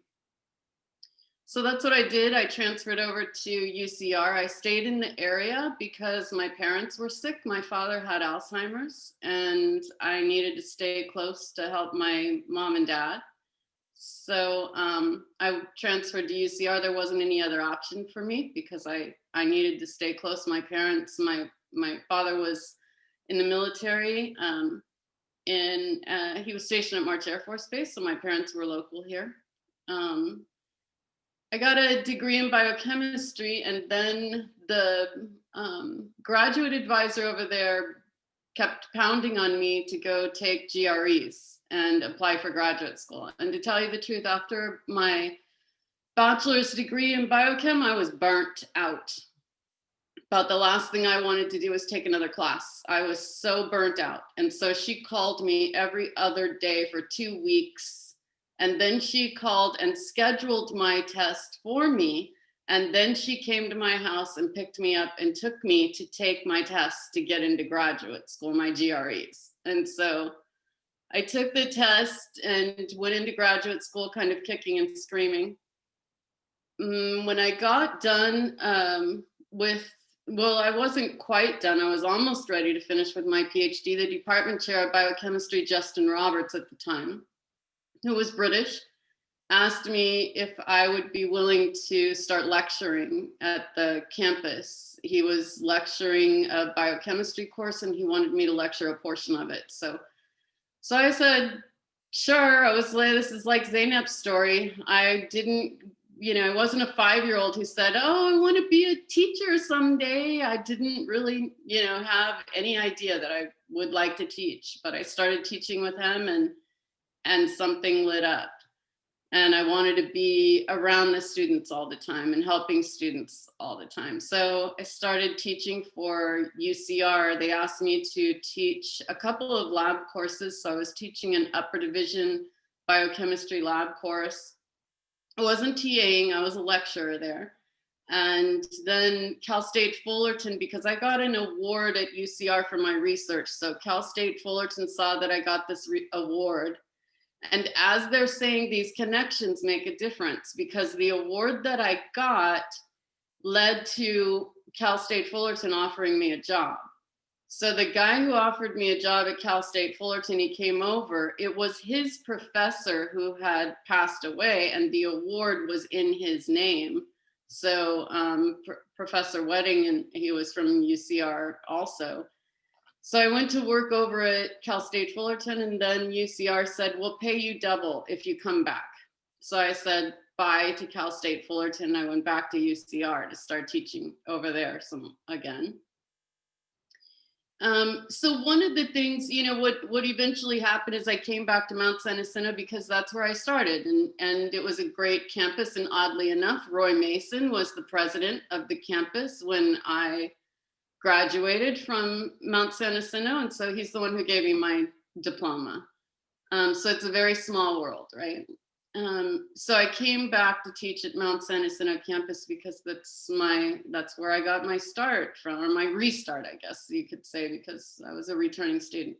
The one thing that I want to talk to all of you about, because you're on the cusp of sort of transferring and moving forward with things. And I just want to mention to you that everyone else's story seems so sweet, but and I don't want to open complaints, Zeynep, but I'm just going to say not all stories are that sweet. And when I first started into graduate school, the professor who I landed with, and I was working on an Arabidopsis system, like somebody said earlier, they were working on Arabidopsis. A lot of us probably worked on that because it's a plant that has a high turnover rate. And so if you're working on genetics or things like that, and at the time, when I was in graduate school, we were looking at cancer and we were wondering why primates don't get cancer as often as humans, even though they have 98% the same genome. So we looked at genetic mutations that were causing cancer at a higher rate in human beings compared to other primate species, which was interesting. So we've all sort of done a lot of research, but what I want to tell you is when I got into this lab, the professor I had was a racist pig. And he never held back making derogatory comments about anyone who wasn't European white.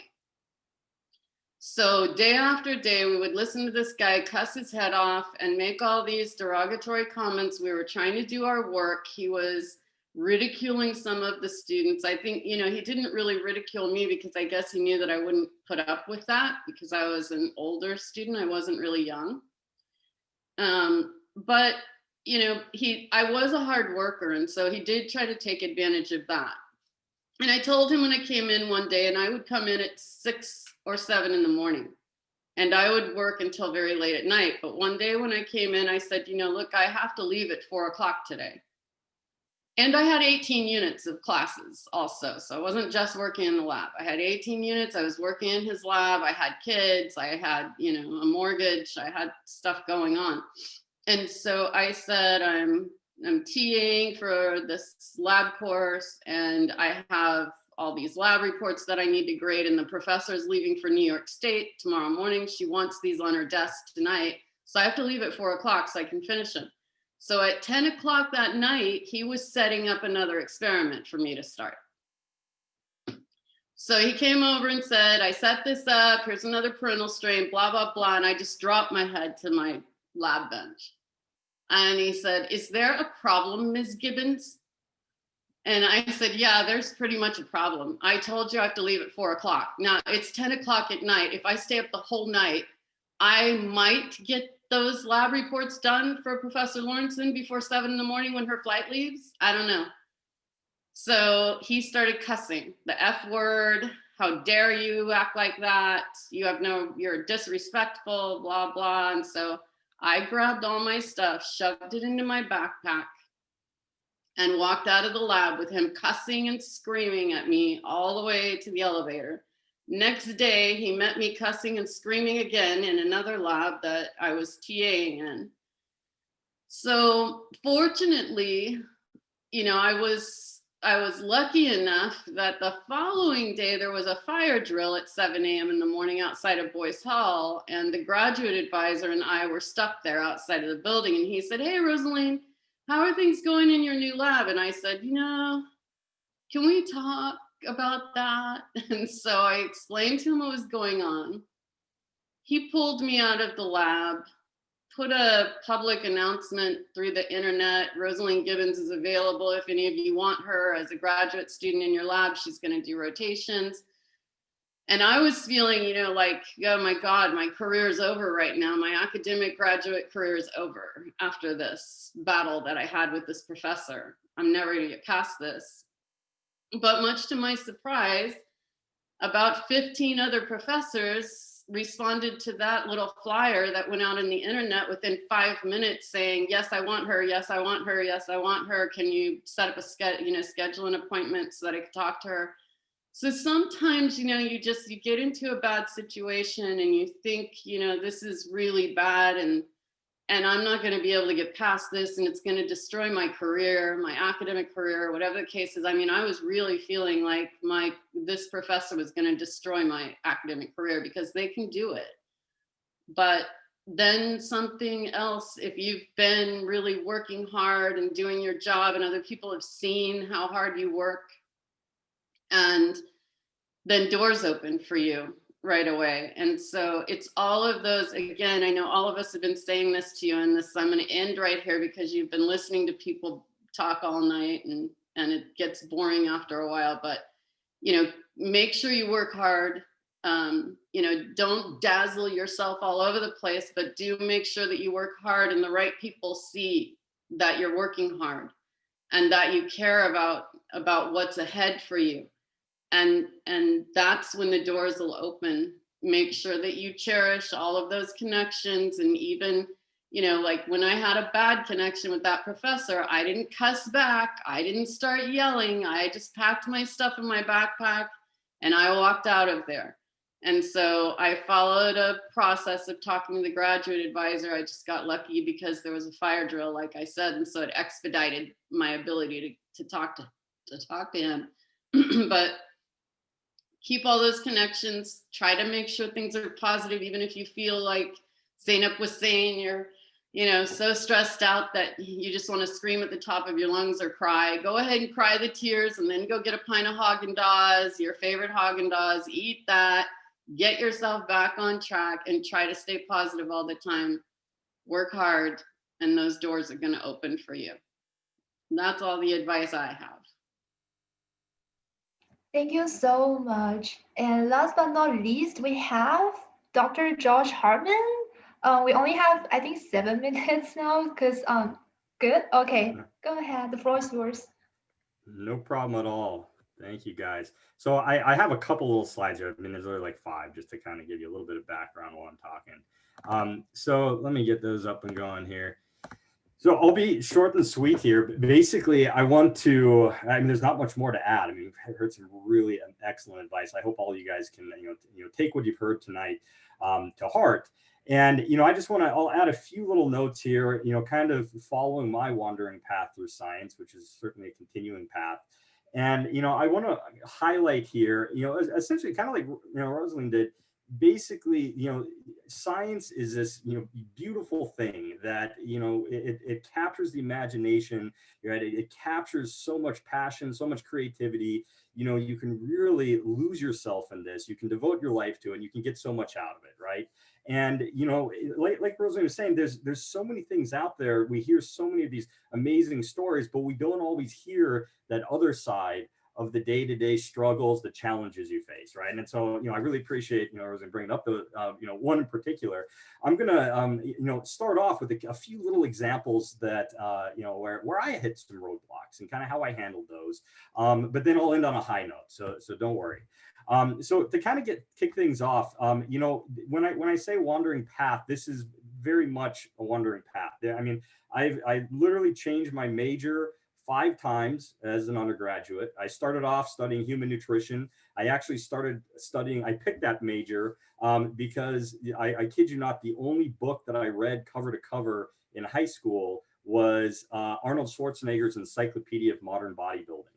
Okay. So, I mean, I read a lot of Cliff Notes. I don't know if you count those, right? But I mean, it wasn't my thing. Academics wasn't my thing.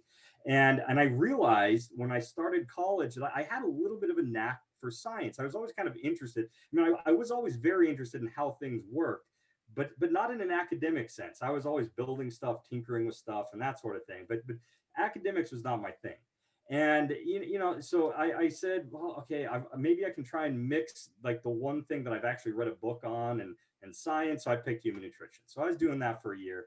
I realized that there was a lot of questions that I would have that I wasn't necessarily able to answer. So I wanted to actually switch to biochemistry. All right. So during my first year as a human nutrition major, I really wanted to switch to biochemistry. That was my goal.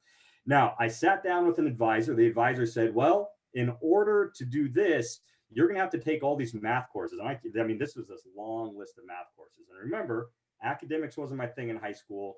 I avoided math, like the plague for a while. And I was always generally good at it, but I just hated doing it. Right? I didn't want to, spend much time doing math. And so in order to become a biochemistry major, I had to do, the calculus sequence. And I was like, wait, calculus. And in order to do that, I had to do all these preliminary classes. I said, no way, I'm not doing it. I can't do that. So the microbiology major, however, gave an option of, well, I could take it was essentially kind of a watered down survey course of calculus. And so I said, okay, I can tough it out. I can take some courses, get up and do this calculus class. I think I can do that. And at least microbiology, I'm looking a little bit smaller, kind of one of these interesting questions that I want to talk about. Okay, so long story short, I get into these math courses. Once I get past some of those introductory ones, I take calculus for the first time. Absolutely loved it. And it turns out that math was really one of my favorite things. Loved molecules. If you realize, if I want to really understand what molecules are doing, mathematics is the language. Physics does a really good job of building up the theories that us chemists end up using. So I majored in physics for all, mathematics for a while. Didn't quite actually finish those degrees. Ended up finishing. I circled back around took a whole bunch of, my final year, there were a whole bunch of biochemistry courses and finished my bachelor's in biochem. Okay. Now, during this process, I mean, I had many different life goals that were kind of coming in and coming out and going back and forth. And, this is obviously, a discussion. We're talking about our research paths, which many of you guys know, that's where I ended up. Research is certainly a mainstay of what I do. And I really did get my start during this undergraduate experience. While I'm switching all these majors around and everything, I had the benefit of teaching or taking a organic chemistry course from, the first round was actually a very terrible professor. I'm not going to mention any names here, right? But truly a terrible professor. I kid you not, people were crying during exams regularly, at least one or two young ladies. I'd always feel terrible for them, and they're sniffling in the background and this sort of thing. Absolutely terrible, right? But that didn't really affect me because I didn't learn much in lecture, right? I got a couple books. I probably read, I think 3, maybe 4 textbooks on organic chemistry. Absolutely loved the stuff, and I would ace these exams. And so his postdoc found out about this, and he said, well, wait a minute, there's this one kid out of these 300 that is like actually getting a raw A on your exams. That's never happened. Like, we need to get him in the lab. And so he approached me, and I started doing some organometallic chemistry research, and he was really excited. This postdoc now, he was trying to, build his CV and the like, amazing guy, and he did a lot to kind of encourage me. But he's really excited because, like, hey, we've got a driven young scientist. Let's get him in the lab, and he's going to do amazing things. That did not happen. I got into the lab, and I'm trying to make these different compounds, tried many different things with this organometallic chemistry. I don't know if anybody has some research experience there with those compounds, but they're finicky. I was, doing some, gold catalyst chemistry, and, basically I didn't actually get anything to work. And long story short, again, I found out after the fact, a couple months in, where I don't have any results, he sits me down, he says, you know what, you could tell, he's like, what's going wrong? He was doing so well over here. How is he just doing absolutely phenomenally poorly in the laboratory? And he said in a very nice way, and he in his British accent, he basically said that, the equipment that I'm using, the reagents that I'm using, it's cost about $13,000, right? And we don't really have much to show for the project. And that hit me, and I'm like, oh, you mean like all these mistakes I'm making, they're costing like $500 here, $800 here, this, and from that point on, honestly, I couldn't really do much in the lab. By the time, the end of the semester, he offered me another position because he still thought, like, well, he's just doing so well, like, I can train him, I can do it. And I ended up actually turning him down. I was saying, this really isn't for me. I love science, but I can't get my hands to do this. I just don't have the patience to kind of sit there in the lab and do this sort of thing. And it really kind of took me aback because, I love science, or I have a passion for figuring things out. But then this sort of first experience I had with actually doing science was not only a failure. I didn't actually get anything done in that sense, but it also was quite expensive, and I felt bad because a lot of people, I felt like, put themselves out there for me, and I didn't live up to their expectations, and so that was weighing on me to a certain degree, right? But what I realized is that, and this mentor that I was lucky to have early on, said, there's more out there. You don't have to, you might not be very good at organometallic chemistry, but there's other options. Okay. And so in the meantime, I was, making sure I get those straight A's, make sure I do really well in the MCAT. I'm thinking I'm just going to go to med school, right? A lot of folks have their little stint where, like, I'll just go to med school because research is too hard. And so I did that. I was trying to kind of continue that path, and I shadowed a surgeon for a while. Realized I really hate blood and guts. I don't really want to deal with sick people. Not really my thing. Ended up kind of as a last minute, literally last minute, saying, well, I need to go to grad school because I have to do something. Like, the clock's ticking here. I need to do something. I'm going to grad school. So I end up just basically putting in a last minute application. Deadlines had already passed, right? And I had to go somewhere local. So I ended up going down to the University of Denver. And so for those of you guys that know Colorado, I mean, I'm up in the northern Colorado area. That's where I was born and raised. Always try to stay away from Denver, but it's also a really beautiful area. So I figured, there's worse places to be. I'll go down to the University of Denver. I'll hang out in grad school for a while. I'll do a master's program. And so I had done biochemistry, kind of finished that one off. I didn't formally finish off the math and physics, so it was going to be a little bit tougher to try and do a grad program in either of those. So I went with biochem, did some fun work, doing some basically looking at fibrils formation. A lot of these like Alzheimer's, frontotemporal dementias, there's these buildup, these little plaques in your brain, right? And we wanted to try and elucidate what those things look like so we could hopefully develop drugs and maybe break them apart, inhibit that process in some way. I was really fascinated by protein structures, the crystallography aspect of things, understanding what these things look like, how they function. So I said, hey, this looks like a lot of fun. So similar thing happened. I start off the first year of grad school, a lot of coursework, killing it, right? Did an amazing job in my courses. Everybody, and there are professors coming up to me, wanting me to come into their lab. I picked one that was dealing with protein structure. All right, there's a couple that was doing this, but I picked one in particular. Seemed like a great guy, and he is. And he's still around doing research at the University of Denver there. I get in the lab, and at first I'm having a great time, right? I'm getting to know this equipment, which was a lot of it was relatively new to me. I spent a lot more time with kind of the mathematics and the physics, and not as much time on equipment. So initially I'm having fun, right?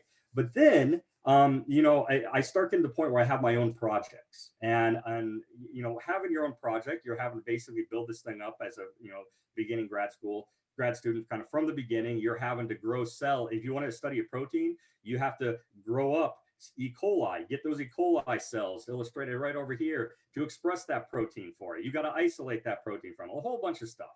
And again, long story short, I end up playing this game where my whole life turns into just trying to plan my week so that I don't have to come into the lab and take cells out of the incubator at 2 a.m. right? And then invariably I'd fail, like 50% of the time.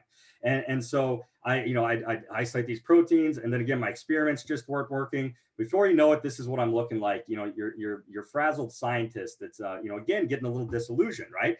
Yeah, I love science. I love figuring out how things are working, but it just wasn't clicking for me, right? I wasn't able to really bridge that gap. And really grow as a scientist, honestly, right? But then my advisor sat me down, and this advisor, very wise gentleman, he basically said, you know what you need to be doing is actually theoretical work, right? He said, I don't know anything about this other than this is the kind of problems they solve, but your strengths in class, what I see how you tackle problems, you need to be going for this sort of thing. So my last semester at the University of Denver, I actually went over to the physics department and started taking some advanced physics, advanced math courses, and working with a professor there that was, you basically did a kind of an ad hoc project for me. This wasn't his field of expertise, but he knew how to get into the supercomputers, get some time on there, and said, okay, you've got some supercomputer time, you can figure out, have fun with it. Again, I didn't get anything done, right? I didn't get anything done research-wise, but what that allowed me to do is kind of see what else is out there. There's so many different ways you can engage in science, right? You might not be real good at a benchtop. You might not be real good with animals, with bacteria, with chemicals, whatever it might be. But if you have a passion for science, a love for science, there is a field for you, right? You just have to keep plugging away, keep trying different things, and those doors will open up, right? And so round 2 of grad school, I ended up, and I actually did another last minute application, and basically I found a professor that was doing something that was basically bringing together all my interests, right? Using quantum mechanics, using computers, analyzing and predicting what molecules are going to do, kind of all in one package. At the time, there was nobody really in the state of Colorado that was doing this. So I basically went on and I kind of found folks that are doing something interesting. Initially thought I was applying to UCI. I did not know UCR existed. But then I looked closer, and the professor that I was, ended up, being my mentor for my graduate program, Professor Barron at UC Riverside. I found out that, okay, what's actually UCR? So where is that? Riverside. Okay, where's Riverside? And again, long story short, came out to Riverside, absolutely, was ecstatic that I finally found a field where I was pulling together, what I really enjoyed doing. I was able to, do science, but I'm writing algorithms. I'm solving mathematical formula. I'm predicting what molecules are going to do in this way. And if I made a mistake, it was a little bit of a waste of my time, and I can hit the delete key and delete some code and kind of switch things up, right? So this was great. Now, you know, again, right, my first couple of years of grad school, I'm working on a really fascinating problem, a problem that still is actually quite interesting to me, but it actually didn't pan out, right? I spent 2 years working on a project that ended up not working, right? And, you know, I worked on little side projects here and there, which is my first, you know, kind of words of wisdom, I would say. When you are choosing graduate projects, when you're moving on in graduate school and moving on beyond that, even in your careers, have multiple irons in the fire, work on multiple projects at a time, right? At least have a little backup of 1 or 2, so that if your main project fails, right, then you still have something else that you know, is kind of producing results that can kind of carry on in your academic career. So thankfully I was doing that, but I would say, you know, 90% of my research efforts for that first 2 years ended up in you know, not yielding any fruit. Okay, but all this experience, right? All these 3 different research experiences that I've had where I was met with various obstacles, I learned a lot from all of these guys. And what I ended up doing was, during my final years of my PhD program, using aspects of what I did in all 3 of these programs, not as much there as the organometallic chemistry, although I am using a little bit of that now. But I really had a fear of that stuff. But certainly using magnetic resonance techniques to try and understand those tau fibrils. All right, what I learned about physics and computer programming, you know, near the end of that master's program, and then all the training that I got in Greg's lab allowed me to pull together, you know, many projects, get you know numerous papers on the stuff, and it's still a field that I'm really enjoying working with. And so it's actually led to continued projects here at MSJC. I don't know if Amanda's still on here. I think she might have jumped off, but you know, Amanda's, you know, I've been working with her, you know, on a number of projects here at MSJC. The beauty of doing theory and computation is, you know, you can do cutting edge science, but you don't need a lab. All you need is literally a laptop, and you need to be able to log into a computer system. This has opened up doors, you know, for collaborations with industry. You know, I'm helping people in industry develop machine learning algorithms, helping, you know, folks in other university campuses with their research projects where they have a big experimental project going on, and I can say, well, hey, here's some of the theory, here's some of the computation to kind of help that research along.